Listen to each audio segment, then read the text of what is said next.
Start. क्या उखाड़ा है? Hey, I'm Ritvik, and when I was 20, I raised $550,000 from Nitin Kamath. But I failed to build a billion-dollar company. Here's the story.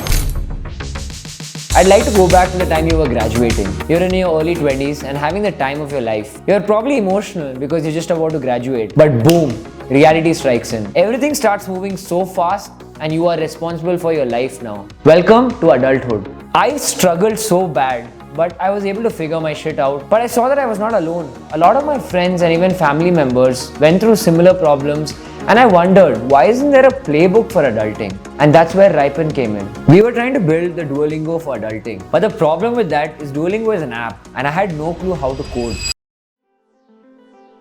So I did what I knew. I built a community of 20,000 people on WhatsApp, and we helped them with everything from how to apply for a job, get an insurance, and also invest. And I think people found a lot of value in that. That's where I learned one of the most important lessons, that you don't have to build out the product on day zero. You can provide the same value in some other hacky manner. What ended up happening is we got a lot of interest from investors, and quickly we were able to raise $550,000 from Nitin Kamath and a few other great investors. We were all set. I was on top of the world and I was heading towards building that billion-dollar company that I dreamt of. Now, step 2 was building the product. The first version of Ripen was ideally a platform where people had guides and playbooks for everything, like getting an insurance, to applying to their first job, or moving to a new city. And we planned to make money primarily through the affiliate links that we had in the app. So we would make recommendations for credit cards, insurances, and had like brands paying us per click. Now the problem that happened was, even though we had this success with our community, we struggled to get the app out. It took us 9 months. 9 months. And this was mainly due to some bad decisions, perfectionism, and also some bad hires. It was a big fail. And that's where lesson number 2 comes in.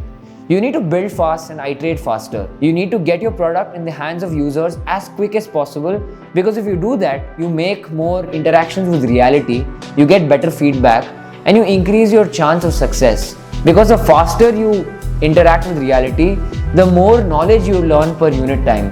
And that is the key metric for success. Once we realized that this app was going to be a huge fail, I think the main thing that we thought about now is that it's time for us to sit, learn, and actually listen to what our users said. And when we talked to them, the problem was extremely clear. People struggled with procrastination. We all know it. It's one of our worst enemies. That's where Ripen Games comes in.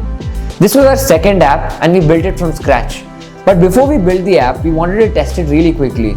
So we brought in 800 people on a WhatsApp community and tried it out. These was ideally like gamified challenges where people would bet money against each other for various goals, like going to the gym every day, reading a book, or getting an insurance within 1 month. And there were various tasks that they needed to show proof for every day. Like for example, if you had to go to the gym, you need to share a photo from there.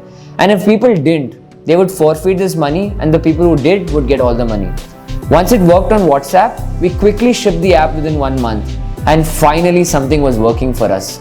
We were so excited about that we had actually listened to our users, and it was showing that everything was going pretty well. But we were met with another problem. The government had imposed a 28% GST on betting apps like Dream11 or all those kind of apps, and we unfortunately fell in that category. So this was the first time while building this company where we felt like we did not really know what to do. We tried a bunch of other things. We built this app called Venti. We built another thing where we were trying to mentor teenagers, but nothing that really excited us. And at this point, I think we were just completely burnt out as founders. And we made the hard decision of shutting Ripen down and returning 60% of the capital to investors.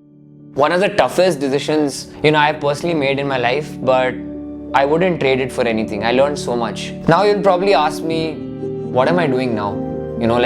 What is the story? What is my story now? What am I working on right now? We are building this company called Imagine, and it's super exciting. We're a team of 16 people today.